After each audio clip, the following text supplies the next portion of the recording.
Première partie, on passe à amour, deuxième partie.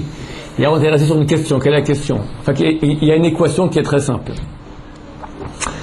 Me marier par altruisme pur, je t'ai vu, tu m'as fait pitié, je te marie, pas possible. Donc je me marie par intérêt. Par intérêt, je veux du bonheur. Tu peux m'apporter du bonheur au niveau affectif, sentimental, intellectuel, etc. Je comprends que pour vivre à deux, il faut investir, je suis prêt à investir. Mais la réalité montre que les investissements sont toujours plus grands que les bénéfices. Donc, le business plan que j'ai fait, il est bancal. Donc, on ne sort pas d'une équation, là, on est bloqué. Alors, je me marie par altruisme, je ne vais pas me marier pour quelqu'un d'autre, je veux bien aussi donner un peu, mais je veux aussi recevoir. Or, je recevrai moins que ce que je donnais. Et dans 80% des cas, peut-être 100%, je ne sais pas, c'est comme ça. Surtout notre génération où on est habitué à recevoir et pas donner. Alors, même on se dit, je vais donner et recevoir moitié-moitié, mais toujours quand on donne, c'est beaucoup plus dur que de recevoir. Recevoir, ça m'est dû. Hein, nous sommes assistés depuis notre enfance. Assistés. Gâtés. Donc, dès qu'il faut maintenant donner et moins recevoir, alors on a l'impression qu'on fait un sacrifice énorme. Donc, dans les couples, qu'est-ce que tu entends? Je fais tout pour mon mari, je ne reçois rien du tout. Dans le mari, je fais tout pour ma femme, je ne reçois rien. On regarde, ils font vraiment chacun beaucoup. Mais l'autre a l'impression qu'il ne reçoit rien par rapport aux efforts qu'il fait. Et le premier a l'impression qu'il fait énormément par rapport à ce qu'il reçoit. Chacun a l'impression qu'il donne énormément et qu'il reçoit peu. La vérité, les deux donnent. Mais pour eux, le fait de donner, il est énorme.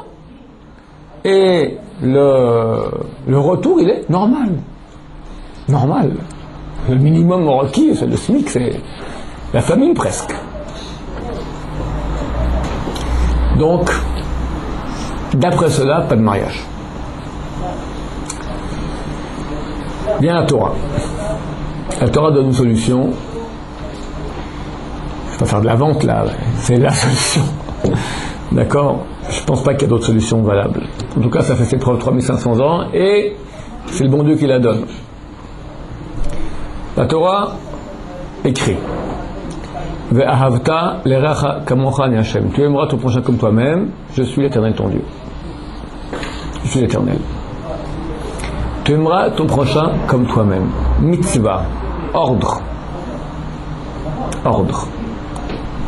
Pas le choix. D'abord, c'est pas une mitzvah simplement parmi tant d'autres. Rabbi Akiva a dit Zeklal gadol baTorah. Klal, c'est une loi générale qui inclut en elle toute la Torah. Klal gadol, une loi qui inclut grande dans la Torah. Il y en a qui disent c'est un klal. C'est un klal. Il y en a qui disent. C'est là. Il l'a dit. Lorsque quelqu'un vient se convertir, il lui dit je suis prêt à me convertir, mais je veux que tu m'enseignes la Torah le temps que je me sente sur un pied. Le temps que je me porte sur un pied. C'est-à-dire, rapidement, tchic-tchac, tu m'expliques, c'est fini. Je ne veux pas la yeshiva, 2-3 ans. Je veux comprendre rapidement. Il a dit, c'est bon. Ce que tu es qu'on te fasse, ne fais pas ton prochain. Et tout le reste, Idar Zilgmour, va apprendre, c'est le commentaire. C'est le commentaire de savoir aimer son prochain. Il lui a dit la négative, ne fais pas ton prochain ce que tu veux qu'on te fasse. Ce qui signifie en positif, aime ton prochain comme toi-même. C'est la même chose. La femme, elle va lui faire la femme. Agir lentement. Non, qui parle de la femme pour le moment? Loin de la femme. Je parle de la Torah pour le moment. On y arrivera. Donc, c'est la loi générale de la Torah. D'aimer son prochain. Et là, il y a une question qui se pose. Je ne comprends pas. Aimer, c'est une chose qui est sentimentale. Tu me redonnes un sentiment. Ordonne-moi de mettre de filine. Je peux, c'est un mouvement, il faut tendre le bras, tourner une lanière, ça marche. Ordonne-moi de faire une bracha avant de manger. Pas compliqué, il faut bouger la langue, dire actionner les cordes vocales, ça marche. Ordonne-moi de, je ne sais pas moi, pas le Shabbat. Ok, c'est des choses que je maîtrise. Tu me dis de maîtriser le sentiment. Tu aimeras ton prochain. Alors c'est qui le prochain? Le prochain, hein, c'est tout le monde. Mais bien sûr, il y a, comme ça, tu aimeras ton prochain comme toi-même. Moi-même, je m'aime bien. Il y a des parties que j'aime plus, que j'aime moins. Il y a mes yeux, il y a mon petit doigt du pied. J'aime tout le monde. J'aime mon petit doigt du pied aussi. Mais tu me dis entre les yeux et le petit doigt, je préfère quand même les yeux. D'accord? Donc aussi dans le monde, il y a ceux qui sont plus proches, ceux qui sont moins proches. Mon prochain, c'est tout le monde. Qui est mon plus proche? Alors moi je prétends oui, c'est la femme. Tu réponds quoi? C'est pas Réacha, c'est Akenegdo, c'est soi-même. Tout court, Réacha soi-même. Même Dieu, on l'appelle Réacha. Oui, bien sûr. Bien sûr. Si on appelle Réacha, pourquoi il nous a Réacha? Oh, c'est ma question. Non, c'est toujours une question maintenant. Réacha, au niveau midrashique. Là, le pshat Réacha, le pshat, le sens simple, c'est aimer son prochain, c'est-à-dire les êtres humains. Maintenant, le plus proche, il faut aimer plus. Qui m'est plus proche? D'abord, mon père et ma mère. Ok. La Torah dit Alken Yazov, Ish et Aviv Veimo, Vedevak Beishto. C'est pour cela que l'homme quittera son père et sa mère et il se collera à sa femme. Vayoul les Bassar Echad, ils seront une seule chair. Un beau jour, il faut couper le cordon ombilical et on se marie.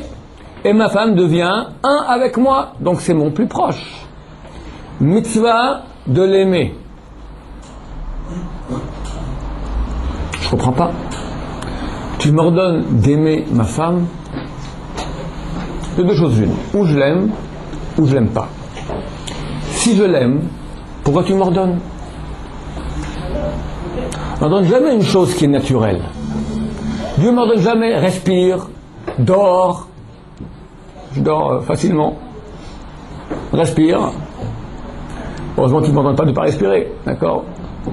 Mange. S'il m'ordonne, c'est pas pour le cas où j'aime ma femme. Là, naturellement, je l'aime, donc ça va. C'est pour le cas où je l'aime pas. Admettons, c'est pas le cas, j'aime pas ma femme. Je la supporte à peine. Elle me casse les pieds royalement. Manque de peau, je suis un juif pratiquant orthodoxe. J'ouvre la Torah, on me dit Zeklal Galova Torah, loi importante dans toute la Torah, tu aimeras ton prochain. Zut. Même ma femme, même ta femme. Oh là là. Alors qu'est-ce que je fais? Qu'est-ce que je fais? Dieu, tu me fais un rabais? Non mon cher. Tu aimeras ta femme. Oh zut. Elle me casse les pieds. Bon, je vais essayer. Tu dis travailler, on va se travailler. Allez, je vais essayer. Chérie, je t'aime. Dieu n'a pas dit tu vas jouer le jeu que t'aimes. Tu vas aimer. Bon, je vais encore essayer là. Oh, chérie, je t'aime.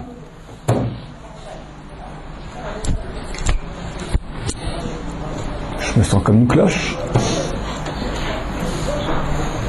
Ça marche pas. Dieu, explique-moi. J'aime pas ma femme. Tu l'aimeras. Pas le choix.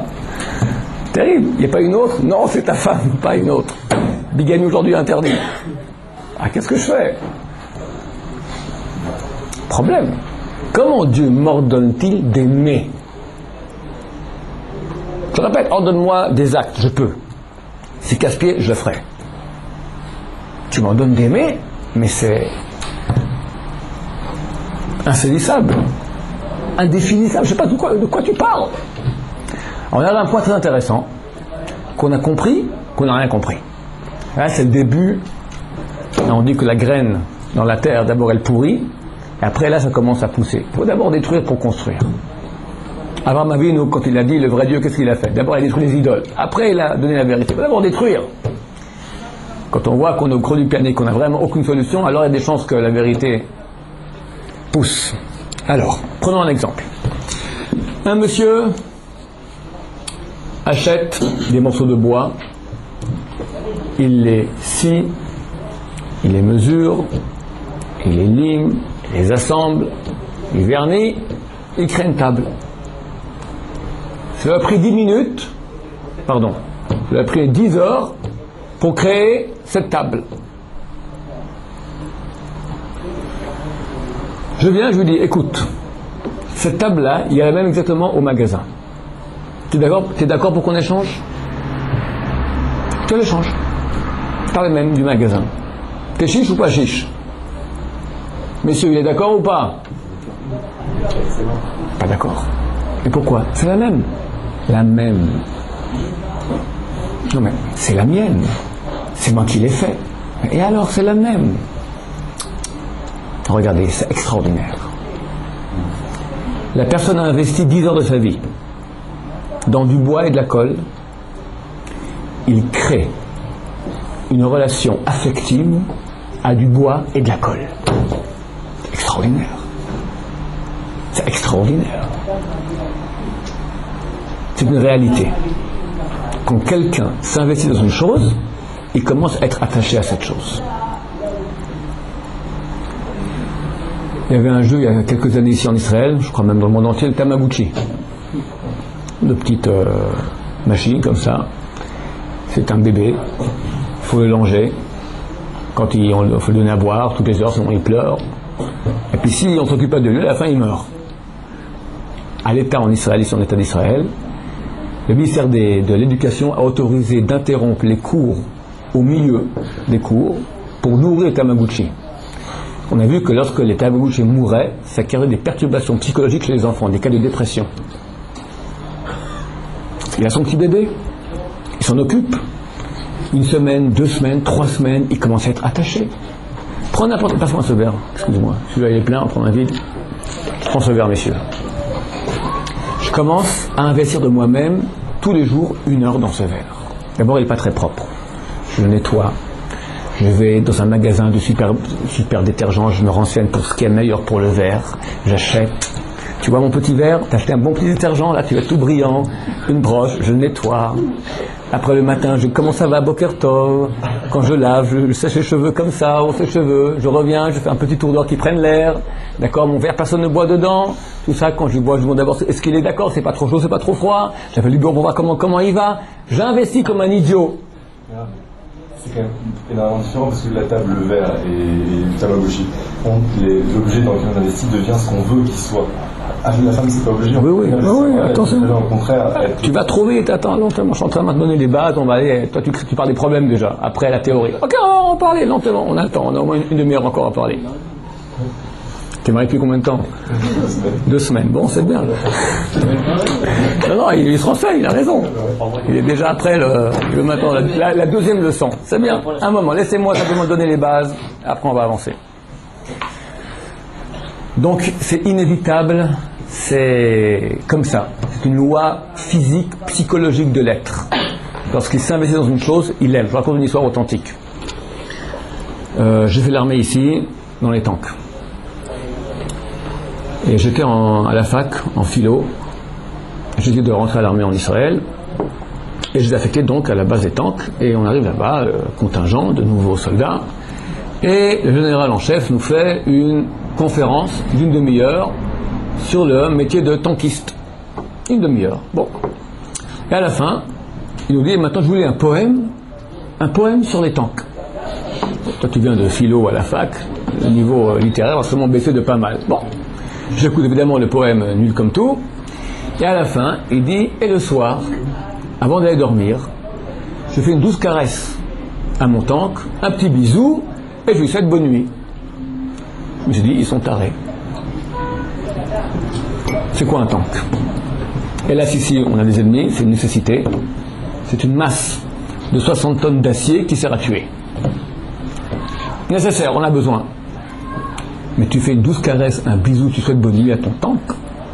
Il faut aller voir un psy. C'est pas possible. Je témoigne. Après 6 mois où tu vis 26 heures sur 24 sur ton tank, tu manges dedans, tu dors dedans, tu passes ton temps à le boulonner, le visser, le régler, l'astiquer, le arranger, tu commences à développer un sentiment d'attache à ton tank. Tu pars en week-end à la maison, tu reviens, tu es content de revoir ton tank. C'est comme ça. C'est comme ça.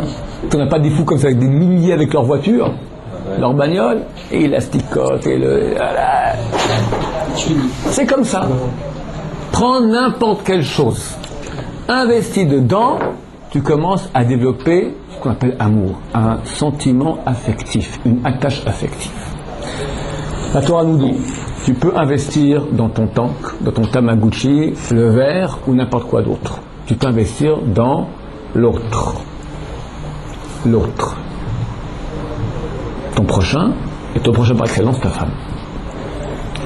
C'est-à-dire l'optique juive du mariage n'est pas je me marie pour recevoir, je choisis maintenant qui va être mon conjoint, qui. C'est celui dans lequel je vois le conjoint idéal dans lequel je pourrais investir le mieux de moi-même. Tout à fait notre optique. Je me marie pour investir dans toi. Je veux que toi et moi, nous fassions quelque chose de grand. Et je vois que tu peux être mon conjoint pour que le mieux que j'ai en moi, tous les efforts que je ferai seront dans ton sens pour toi, pour te donner à toi.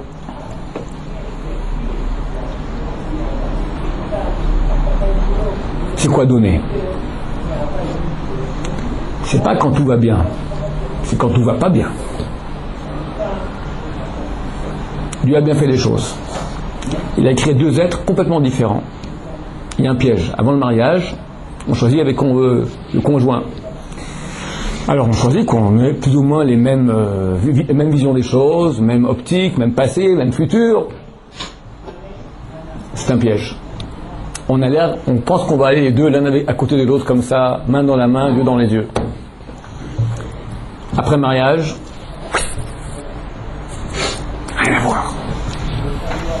L'homme et la femme, strictement rien à voir.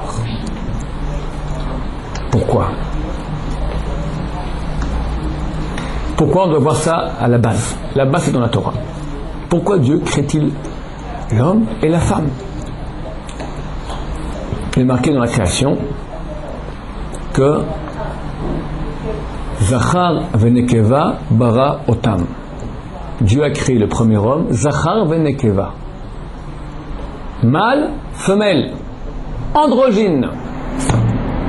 Homme d'un côté, femme de l'autre. Deux faces. Dieu parsouf de l'Agmara. Dieu parsouf, deux parsoufim, deux visages. Un homme, une femme. Et Dieu dit, Lotov heyot adam levado. Ce n'est pas bien, ce n'est pas tov que l'homme soit seul. C'est quoi seul? Un seul.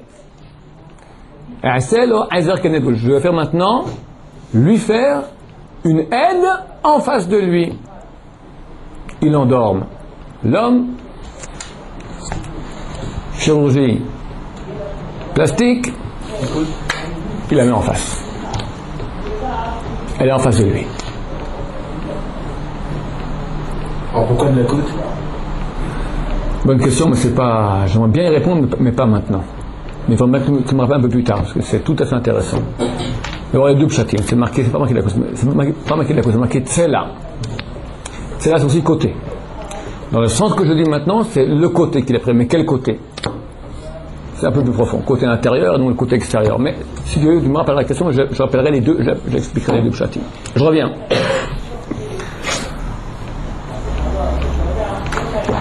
Je comprends pas Dieu. On était bien, elle et moi, en union parfaite. On s'entendait sur tout.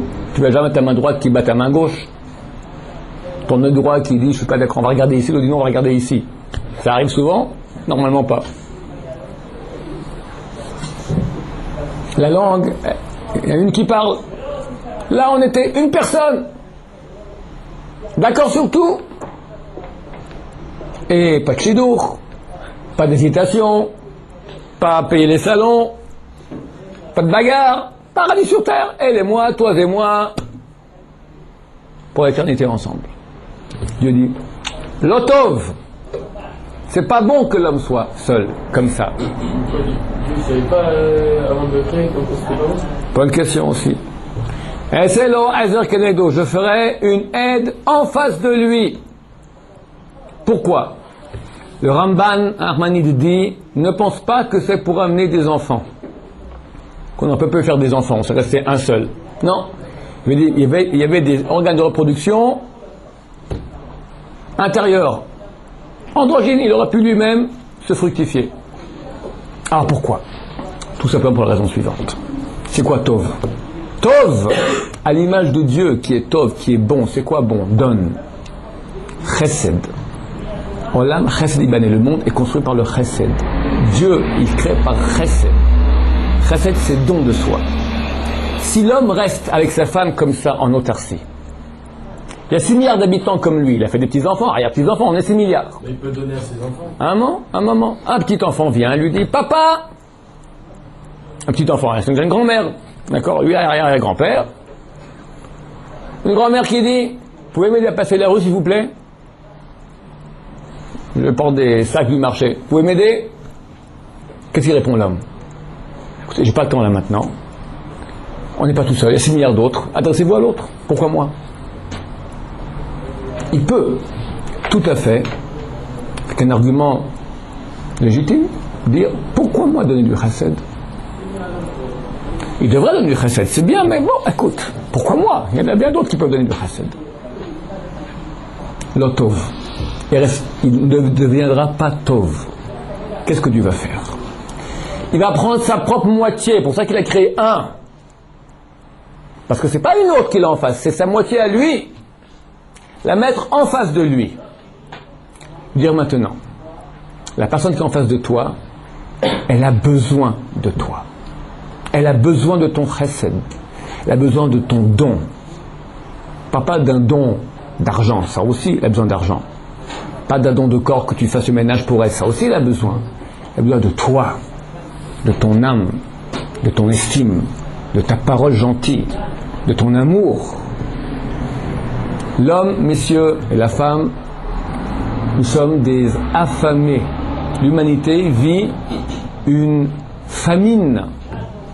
Pas une famine de nourriture, une famine d'estime. Les gens sont prêts pour qu'on dise que t'es quelqu'un de bien à traverser l'enfer. Bac plus, allez, rien qu'on dise t'es quelqu'un. Qu'est-ce qu'il veut? Peu d'argent? Peu, dans le business tu gagnes bien mieux. J'ai un diplôme, je suis bac plus. Combien les gens se battent pour avoir un statut social? Pour qu'on dise, je suis quelqu'un. Il a besoin qu'on dise qu'il est. Rambam dit, Maïmonide dit, la mitzvah, ton prochain comme toi-même. Que chaque juif doit aimer son prochain comme lui-même. C'est pour cela que, 2 points, quoi? Que quoi? La loi en général, il faut aimer. Alors qu'est-ce que je dois faire? Rambam dit une seule chose. Et sa père de Shivro, il racontera sa louange. Michael Dove, t'es quelqu'un de bien. Alors moi je dis ça, bon, ça va. Mais imagine que tu es à la maison tous les jours, ta femme ouvre la porte. Chérie, t'es quelqu'un de bien, je t'estime. Et elle lui répond bien sûr, aussi bien. Quelqu'un me dit, oh non, mais c'est rasant tous les jours. Faux. Quelqu'un peut dire, j'en ai marre qu'on dise que je suis bien. Pas un message, on met le tape, t'es bien. Non, une vraie estime. Quelqu'un a un besoin plus grand que ça. Dieu me met en face de moi. L'être qui a besoin. Sans l'estime, il meurt. Sans mon estime, sans mon amour, il meurt. Me met dans l'obligation de donner, de me dépasser. Donner, c'est pas quand ça va, c'est quand ça va pas. Elle me casse les pieds. Elle me comprend pas. Elle a un sale caractère. Mais moi, je dis maintenant, c'est ma femme, c'est en elle que je dis que je vais investir tout. Donc, j'investis, je m'écrase. Première investissement, c'est s'écraser. Après, je donne ce qu'elle veut. Qu'est-ce qui se passe? C'est forcé. Quand tu donnes, tu t'attaches, tu aimes. Dans les familles où il y a un enfant anormal qui est né, c'est connu. ça développe une grande jalousie chez les autres frères, parce qu'ils voient que celui qui est malade, on s'occupe beaucoup plus de lui. Et les parents sont effectivement beaucoup plus aimants, aiment beaucoup plus l'enfant anormal que les autres, alors qu'ils ne reçoivent rien. Regardez une mère qui met au monde un enfant. Elle l'aime, elle adore. Elle le trouve beau comme tout, mignon comme tout. La vérité entre nous, il est moche comme tout. Un enfant qui vient de naître, comme ça, les yeux à peine ouverts, moche comme tout. Tellement beau. Preuve en est que c'est complètement subjectif, que le bébé de la voisine, qui est aussi moche que le sien, pas plus, pas moins, je trouve pas du tout beau comme le sien. Elle l'aime, elle l'adore. Pourquoi? Qu'est-ce que cet enfant lui va donner? Sourire? Aucun sourire. Un regard? Aucun regard. Il dort, excusez-moi sur votre aspect, il fait ses besoins, il pleure aux heures les plus casse-pieds de la nuit, et on le donne à boire, ça lui prend 1 heure, ça du biberon. Après il vomit, rebelote. À 3 heures du matin. Pourquoi on ne dit pas que l'amour dont vous parlez c'est de l'égoïsme? Ça veut dire quoi? Ça veut dire que vous dites quoi? Comment on peut aimer? En s'investissant. En fait, quand j'investis dans la personne, on peut très bien dire que pourquoi je l'aime, tout simplement que du fait que je me suis investi, j'ai de moi à la personne. Donc ce que j'aime en réalité, c'est pas... Du fait que j'ai investi... J'ai de moi, je mets de moi dans la personne. Donc ce que j'aime, c'est pas la personne, mais c'est moi. Ouais. Donc c'est égoïste. Très juste. Alors c'est quoi cet amour? Alors juste, continuez et je vais répondre aussi à ta question-là. D'abord que ce soit clair ce que je suis en train de dire. Je parlais de la mère qui mettait au monde un enfant. Cette mère, elle l'aime bien qu'elle n'a rien reçu. Ah, pourquoi elle l'aime? Elle a donné. C'est ça le secret. En fonction du don, tu donnes. En fonction de l'écrasement, je dis une chose qui n'est pas du tout romantique, mais mes élèves connaissent bien la leçon. Première leçon pour le mariage. Pourquoi est-ce que Dieu a fait qu'on se marie? Pour... Vas-y, répète-le fort. S'écraser. Hein? C'est pas très romantique comme challenge. Pourquoi Dieu veut qu'on t'apprenne à t'écraser? Ah mais attends, en plus c'est quoi Amir Semidot? Écrase-toi. Tu t'énerves. Shut up. Des fois faut pas, mais s'écraser dans les midot. S'écraser, ça veut dire écraser quand ça boue. Calme-toi. Après tu peux dire une chose qui va pas. On n'est pas là pour rien dire jamais, mais on est là pour construire. Or quand t'as le ventre qui t'envoie, c'est pas construire, c'est détruire. C'est un travail énorme. Pour accéder à quoi? À être à l'image de Dieu. Tov. Alors, la mère, elle a donné. 9 mois, elle a porté. Les douleurs, les nausées, les lourdeurs.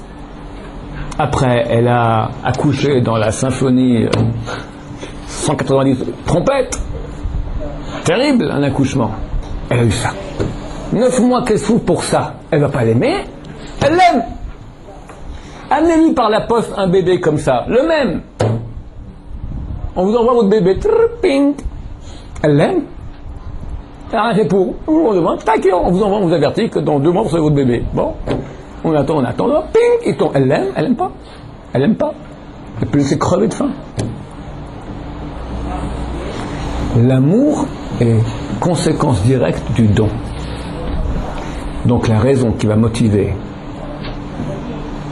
qui doit motiver le mariage, l'amour, c'est le don de soi vers l'autre. Donc un père, il n'aime pas son gosse? Si, bien sûr, il souffre de son gosse, donc il l'aime.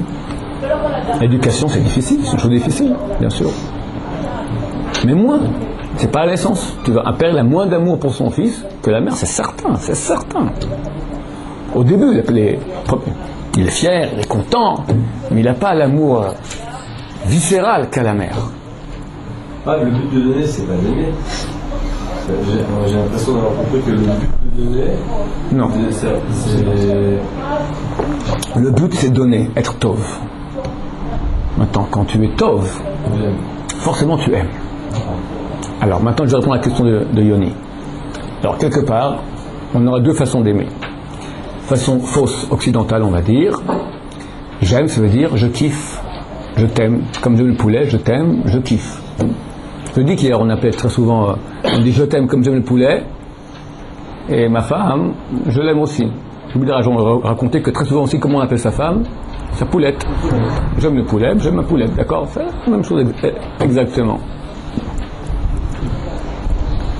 Le lapin, ça ne mange pas cachère. Mon lapin, des fois, ils disent non. Ma biche, c'est cachère. Autre façon, tout à fait autre. Le but maintenant, c'est, pendant 20, 25 ans, 30 ans de ma vie, j'étais un receveur. Jour du mariage, je deviens un donneur. Révolution interne terrible. Commencer à donner. Avec n'importe qui. Idéalement, oui, avec n'importe qui. Mais nous ne sommes pas idéalement, nous ne sommes pas des anges, nous ne sommes pas à l'état idéal. Donc on nous laisse aussi, il faut bien aussi qu'il y ait des retours, parce qu'on n'est pas à l'état idéal. Il y a les réalités idéales et les réalités réelles. La réalité réelle me dit, je veux bien. Alors, au niveau où on est, on va monter un peu plus. Ça veut dire, j'ai une partie animale égoïste. Le corps, qu'est-ce qu'il veut? Une seule chose, prendre, recevoir. Kiffer, pas d'effort. L'âme est à l'image de Dieu. Elle veut donner. Être à l'image de Dieu. Je vais dépasser ma condition animale et me hisser à la condition de Tov, à l'image de Dieu, divin qui donne. Chesed, je donne. Je donne avec amour. Dieu nous aime. Avec amour, je donne à ma femme. Pourtant, quand tu aimes, tu donnes encore plus. Tu donnes encore plus, tu aimes encore plus. Donc le jour où on s'aime déjà beaucoup dans la vie, c'est quand? Le jour du mariage. Mais dans cette optique que je vous dis, l'optique juive, le jour où on s'aime le moins, c'est le jour du mariage. On s'aime beaucoup.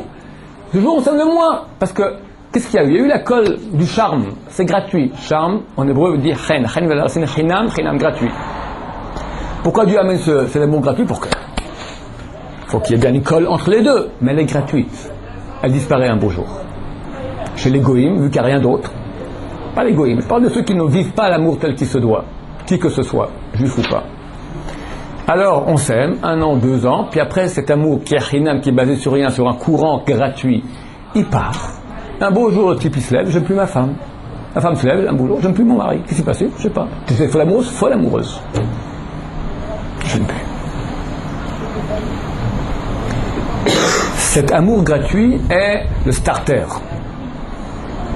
Dieu donne ça. Pendant un certain temps, fait que ça marche ensemble. Le temps qu'on puisse commencer à donner. 1 lien, 2 liens, 3, 4, 5, on commence. Dans les coups durs surtout. Quand on voit les différences. Quand ça va plus, on va se battre pour que ça aille. Pour l'autre. Je commence à aimer l'autre. C'est certain, je m'attache dans mon âme. Le plus intérieurement possible, je m'attache à l'autre. Donc après 5 ans, on s'aime beaucoup plus. Après 10 ans, encore plus. Après 30 ans, encore plus. Après 50 ans. Tu vois des vieux hommes et femmes qui se sont aimés dans cette optique à la fin de leur vie. Ils se ressemblent. Même des fois, la femme elle devient un barbu. Ils se ressemblent. Quand ils se ressemblent, comment ça se fait, ils se ressemblent? C'est tellement donné. Ils font un. Et ils vont à la Maba, ils font plus que un. Mais eux, ils ont fait ça. C'est devenu Tov. Alors tu me dis, Yoni, mais quelque part c'est égoïste. Oui. Mais quelle partie est égoïste? Quand c'est la façon mauvaise d'amour pour kiffer, alors je veux bien donner, mais pour recevoir. Donc c'est un égoïsme du corps. Le corps, c'est le mensonge. Je veux dire, c'est pas moi, c'est le corps que j'ai. Mais quand c'est mon âme qui va donner, bien sûr que je kiffe de donner. Personne t'a dit qu'il faut que ce soit que l'âme ne kiffe pas, qu'on veut qu'elle kiffe. Mais le grand kiff de l'âme, c'est quoi? C'est l'union avec ce qui est bien, avec Dieu, avec sa femme. Donc il n'y a pas d'acte plus bon que de donner. Un acte d'amour. Pourquoi est-ce que ça marche, la campagne de pub, le goût de la vie, elle et lui? Parce que tout le monde a une âme, donc chez lui, il perçoit que c'est bon l'union, c'est bon donner. Sauf que c'est mal traduit, il lui comprend profiter, recevoir. T'as pas compris? Dépasse ta condition animale, accède à ta condition divine et donne. C'est tellement bon de donner à sa femme, c'est tellement beau de donner, d'aimer, je t'aime, je veux avoir plus. Parce que je suis prêt à tout te donner. Pourquoi? Parce que je t'aime. Pourquoi je t'aime? Parce que je suis prêt à te donner. Cercle vertueux. Dieu il n'a pas donné dans cette optique-là. Dieu il a donné Pas pour avoir une satisfaction, parce que c'est bon de donner. Pas pour... Pourquoi Dieu a donné? Parce que c'est la vérité. Ça fera un autre cours. Pourquoi Dieu a créé le monde? Comment, c'est quoi le chesed de Dieu? Quels sont les besoins? Dieu n'a pas de besoins. Mais si Dieu agit ainsi, c'est la vérité. C'est comme ça que je me réalise. Parce que chacun veut se réaliser dans la vérité. Donc ma vérité, le vrai sens de ma vie, il est ce qu'on appelle se rapprocher de Dieu. Et le meilleur moyen, c'est celui de donner à l'autre l'amour. C'est pour ça qu'il est marqué une seconde que lorsqu'on a un couple où l'homme et la femme s'aiment, où il y a l'union, il y a unité, alors Dieu qui est un vient dans ce couple. Et tu rentres dans cette maison, tu sens. Bon, tu sens la shrina, tu sens une présence, eux ils appellent ça une sérénité. Mais imagine les enfants qui poussent dans un couple pareil. Quel regard ils ont? Les yeux pétillants de bonheur. Parce qu'ils voient papa, après 20 ans, qui fait tout pour maman. Tout. Maman qui fait tout pour papa. Oui. Si j'apprends ça de Verta, les Racha que je dois donner, donc lié à ma femme, oui. Alors pourquoi j'ai besoin que la Torah me dise avec Bishto? Sans trop. C'est forcément qu'on apprend quelque chose de différent. Dans Vite avec Bishto, Verta, les Racha quelle est la différence? À un point tel que tu fais plus que un. Davak Bishto, c'est qui se coller. Quelle est la différence avec Verta, les Racha Tout, je dois aimer. Je me colle aussi. Attends, je dois aimer tous les prochains. L'employé de la banque, l'employé de la poste, le machin. Hein? Maintenant, elle, c'est différent. Avec elle, tu fais plus que tu vas quitter ton père et ta mère, desquels tu faisais une union de chair avec eux, de chair. Tu veux la propre chair. Et tu coupes ce cordon et tu te colles à ta femme. Et tu crées un lien de chair avec elle. Ça c'est avec Bichot, mais le même enseignement je l'apprends dans parce que la personne la plus proche de moi c'est ma femme. Oui, donc je rapprends deux fois la même chose. Je répète la même chose, mais revient sur toute l'humanité. Or, Davak Beito, être collé, ça peut être collé qu'à une seule personne, pas le coller à 3000 personnes. D'autres questions? Je vais illustrer cela avec un exemple. Combien c'est bon de donner? On fera le mauvais exemple et le bon exemple. Le mauvais exemple. Monsieur revient du travail. Madame lui a fait un plat à manger. À dîner. Bon, il mange. Il est 7h30 du soir. Ce soir à 9h, il y a le match de foot. Et il a déjà pris rendez-vous avec les copains, on va ensemble voir le match de foot. Il n'a pas encore dit à sa femme. Sa femme n'aime pas le foot, elle ne viendra pas avec lui, c'est certain. Elle s'attendait à passer une soirée tranquille avec son mari. Elle n'est pas encore au courant qu'il y a le match de foot ce soir. Lui mange extérieurement souriant, intérieurement tourmenté. Comment annoncer la nouvelle à ma femme? Ça va barder, ça va être terrible. Qu'est-ce que je fais? Le match, elle n'a pas le temps. Eureka, elle a une idée. Il dit, chérie, ce soir, je te fais la vaisselle. Elle le regarde bizarrement. Tu vas bien, t'as de la fièvre? Ça fait 10 ans qu'ils sont mariés, une fourchette, il s'est passé quoi? La nettoyer.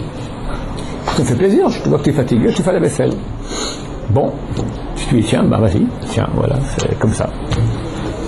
Bon, lui il sait pas du tout comment on fait ça, puis il t'en font gâter. Il met son tablier, il commence. Une assiette, c'est mouillé, c'est trop chaud, c'est trop froid, c'est gluant. Il y a tellement d'assiettes. Quand il aime bien qu'il y ait beaucoup d'assiettes, lui, beaucoup de salade pour manger. Maintenant il faut les nettoyer, pour tout mettre dans un jetable. En passant, il y a une assiette qui lui échappe des mains, clonque par terre. Faut balayer, qui s'en met plein partout. Après une petite demi-heure, terminé. Et dans la chambre à coucher où sa femme est en train de se reposer, il dit, chérie, voilà, j'ai fait la vaisselle, mais je n'ai pas oublié de te dire. Là, ça m'a échappé, là je me suis rappelé, heureusement. Ce soir, il y a le match de foot. Ah écoute, comme tu veux. J'ai promis aux copains, moi j'aimerais bien y aller, mais si tu veux que je reste, alors je reste. Qu'est-ce que je fais? Qu'est-ce qu'elle répond? Tu m'as eu. Elle ne dit pas tu m'as eu. Vas-y, Mais dans le cœur, elle pense, tu m'as bien eu. Le coup de la vaisselle, j'ai compris. Elle n'aime pas ça, mais lui encore moins. Les matchs de foot, c'est toutes les semaines, on va dire. Chaque fois, il faut découvrir la bonne combine pour aller au match de foot tranquille avec les copains. Il se dit, sans ma femme, je peux aller au match de foot sans faire la vaisselle. Ce que je dis est très grossier comme exemple, mais c'est extrêmement symptomatique. Ça veut dire, quelqu'un se marie dans l'optique, ma femme va m'aider. J'étais assisté, maintenant je serai super assisté, aux petits oignons. T'es super assisté. Je suis marié avec une super assistante. Tout à coup, tu vois, c'est pas ça. Je comprends pas.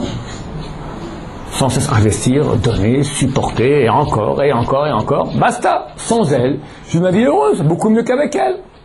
Il a raison. Il n'a rien compris, mais il a raison. Sans elle, il y a moins d'efforts. Tu restes ton autarcie. Incapable de donner à l'autre. Alors, le raisonnement se dit comme ça. Avec ma femme, c'est un boulet. Moi, je voyais ma vie comme ça. Elle allait m'aider. Elle m'aide pas, c'est un boulet. Sans elle, je vis ma vie. Et on coupe le boulet. Divorce. Avec toutes les conséquences terribles, les enfants, etc. Bonne solution. Monsieur revient du travail. Madame me fait à manger. Monsieur voit que madame est fatiguée. Il lui dit, chérie, tu sais quoi, ce soir, je te fais la vaisselle. Il déteste faire la vaisselle. Mais pour sa femme, il lui dit, je te fais la vaisselle ce soir. Il lui dit, non, pas besoin. Écoute, ça me fait plaisir, je te fais la vaisselle. Bon, si tu tiens, fais-le. Il met tablier et il commence. Il n'aime pas faire la vaisselle, messieurs. Il fait une assiette. Tink. Il n'aime pas, c'est gluant. Mais qu'est-ce qu'il pense? Tink. J'aime ma femme. Encore une assiette. J'aime ma femme. Elle est dans la chambre à coucher, elle entend tink. Une femme, elle sent. C'est pas du bluff. Pourquoi il fait ça? Tink, il m'aime. Tink, il m'aime. Clonk, il a cassé une assiette. Il est mignon. Il est mignon. Après une demi-heure, il revient dans la salle, dans la chambre à coucher, tout trempé. T'as vu, chérie, je suis tout trempé. Qu'est-ce qui se passe entre les deux, là, dans le regard? Qu'est-ce qui s'est passé? Il a donné. Et elle sait qu'il a donné. Combien ça vaut ce don? Hein? Un peu d'eau, un peu de savon. 2 sous. Mais c'est un don que des milliers de colliers ne feront pas. Il a fait un don de lui-même. Ça, c'est un acte vrai. Un acte dans l'éternité. Quand tu vas baser ton couple sur des actes d'éternité de ce type, tu es ton couple. Il y a l'unité. Il est là, le couple. Qu'est-ce qui s'est passé avec le match de foot alors? Si on reprend le même exemple, alors, il faut expliquer. Alors, il faut expliquer dans le même exemple. Alors, qu'est-ce qui est bon et qu'est-ce qui est mauvais? Il a dit, je ne vais pas maintenant faire la vaisselle pour aller voir un match de foot. Ma femme passe avant. Et je fais pas la vaisselle pour le match de foot. Ça m'embêterait beaucoup que ma femme comprenne que je fais le match de foot, que j'ai fait la vaisselle, alors que j'ai pour elle. Mais le foot, ça n'a rien à voir. Et je peux pas faire Elle, demain, et faire la vaisselle pour elle? elle, quand demain, toi, tu vas faire la vaisselle pour elle, pas pour le match de foot, elle va dire, tu rentres pas à la maison demain, chérie, tu vas voir le match de foot. Parce qu'elle aussi, elle veut donner. Tu as compris? Si moi, je veux prendre, elle va prendre, alors ça devient 2 bêtes féroces, 2 animaux. Quand je vais faire mes parties animales en moi, c'est elles qui vont venir sur le terrain. Alors, elle est féroce plus que moi. La femme, elle a les griffes. Moi, on est nul, l'homme, il s'est tapé sur la table. La femme, elle est fine. Quand elle va, elle fait ping là-bas, c'est terrible. C'est marqué qu'un homme qui a une femme qui est mauvaise, alors, il ne va pas en enfer. Directement au paradis. Il a tellement souffert. Alors pourquoi pas si une femme a un homme qui est mauvais, elle aussi l'aura beaucoup moins. Mais l'homme, il est bête. La femme, elle est fine. Je vais vous le compter avec un deuxième exemple. Qu'est-ce qu'on fait? On a un deuxième très bel exemple aussi, ou bien 7h moins 2, 3. Alors allez, 2 minutes. Un bel exemple. Même chose, même illustration. Je suis dans mon fauteuil, 10h du soir. Je décompresse. Une journée harassante. Je lis le journal ou la télévision. Et, à moitié endormi comme ça, je profite de rien faire. Tout à coup, une voix sort de la cuisine, celle de ma femme. Chérie, faut descendre les ordures. Bon, je me lève titubant. J'arrive à la cuisine, je plante moi dans les ordures. Je vois que ça ne soit pas mauvais. Je dis, écoute chérie, ça ne te dérange pas. Demain matin, de toute façon je pars au travail, alors en passant je prends les ordures et je jette. Elle me dit, pas question. Pas dormir à la maison avec les ordures, ça se fait pas. Nouveaux maris vont un peu discuter. Les anciens maris, ça c'est no chance, aucune chance de. On appelle ça logique féminine implacable. C'est-à-dire, la femme, et c'est pour notre bien, elle a sa façon de voir dans la maison, il faut respecter. Il faut respecter. On parlera après de qui, quoi, chacun, peut-être à l'occasion des rôles de chacun, comment ça se passe. La femme, c'est sa maison. C'est une partie d'elle. Quand la maison n'est pas rangée, un truc qui ne va pas, un clou qu'il faut planter, un morceau de mur qui fait. Nous, on peut vivre avec elle, ça la dérange dans son âme. Elle veut pas d'ordure, ça ne sert à rien discuter. Maintenant, tu as deux options. Ou bien tu fais une salle de ménage, ou bien, pas le choix. Le rabbin dit qu'il faut s'écraser, je m'écrase. Je prends les ordures et je descends. Je réfléchis comme ça, je ne comprends pas. Cette femme me voit. Je travaille comme un âne. Enfin le soir, un peu de repos. Je suis en train de décompresser dans mon fauteuil. Et elle me réveille de ma sieste pour descendre les ordures. Donc elle descend elle-même. Elle est fatiguée. Ok, alors demain matin. Rien de presse, ça sent pas mauvais. Demain, je vais pour le même prix. Les ordures avant tout. Comme ça, elle pense. Même avant moi. Je vaux moins que ces ordures. C'est logique. Elle me voit dans la sieste. Elle m'aime bien. Non, les ordures avant. Cette femme ne m'aime pas. Il n'y a que elle, égoïste. Comme sa mère, comme son père, on m'avait déjà dit. J'avais des doutes avant le mariage. Là, je vois, c'est vrai. Je passe même après les ordures. Bon, il descend ses ordures. Évidemment, dehors, il pleut. Il devient tout mouillé, il sort les ordures, il y a un chat qui a fait du sauter dessus, ou bien les ordures se déchirent, le paquet d'ordures, il y en a plein partout. Et on rentre à la maison, il n'en peut plus. Il va rentrer furieux, le rabbin dit, il faut se calmer, il faut... Ah, reste très calme, il rentre à la maison. Chérie, j'ai dû les ordures, encore quelque chose? Non, non, ça va, bon, merci bien. Et essaie de reprendre son calme dans la sieste. Mais messieurs, tous les soirs, ça reprend cette histoire-là. Au bout d'un moment, qu'est-ce qu'il se dit? Sans ma femme, je peux faire ma sieste tranquille, descendre les ordures intelligemment le matin. À quoi elle me sert ma femme? De nouveau, c'est un exemple grossier, mais la leçon, la même moralité revient. Sans ma femme, je peux vivre mieux. Ça, c'est le mauvais choix. Quand tu donnes à ta femme parce que tu peux faire autrement. Oh, pour recevoir. Tu veux qu'elle te laisse tranquille? Alors je donne. Ça ne marche jamais. Le bon choix. De nouveau, tu es dans le fauteuil, en train de décompresser. La voix de ta femme qui sort de la cuisine. Chérie, il faut descendre les ordures. Tu te lèves, tu respires dedans. Ça sent pas mauvais, tu te réveilles mal. Demain, tu n'as pas question. Et là, tric, tu commences à faire agir les parties intelligentes de ton être, ton âme. Et tu réfléchis. Tu te dis, ma femme, comme toute, elle m'aime bien.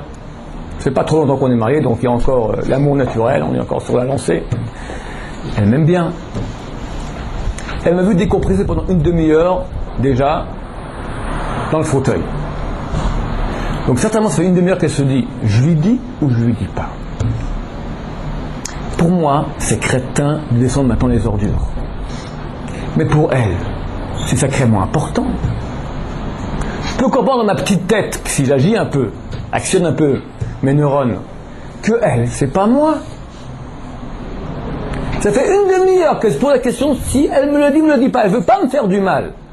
Mais après tout, elle a quand même dit. Donc je peux comprendre moi dans ma petite tête que elle, différemment que moi, c'est bigrement important pour elle les ordures le soir dans la poubelle. C'est crétin, mais c'est important pour elle. Ok. Qu'elle dit que je dois être comme elle. On est différents. Pour elle, c'est important.